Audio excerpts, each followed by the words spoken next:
এই দেশ থেকে শুধু আওয়ামী লীগ গিয়েছে, তার সমস্ত অপরাধ রয়ে গেছে।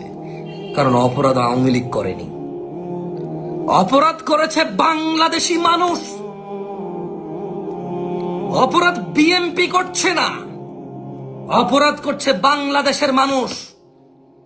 বিএনপি 15 বছর ছিল না, অপরাধ ছিল, আওয়ামী লীগ ছিল।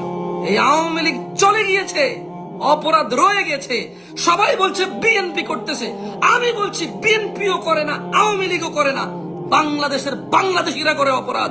মায়ের ছেলে করে, স্ত্রীর স্বামী করে, ছেলের বাবা করে, মেয়ের বাবা করে, জামাইয়ের শ্বশুর করে, ভাতিজার চাচা করে, ভাগিনার মামা করে, মামার ভাগিনা করে।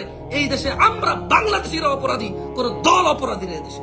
আর এই মানুষগুলো দল করে, এই অপরাধী মানুষগুলো কেউ আওয়ামী লীগ করে, কেউ বিএনপি করে, কেউ জাতীয় পার্টি করবে, কেউ এনসিপি করবে, কেউ ওই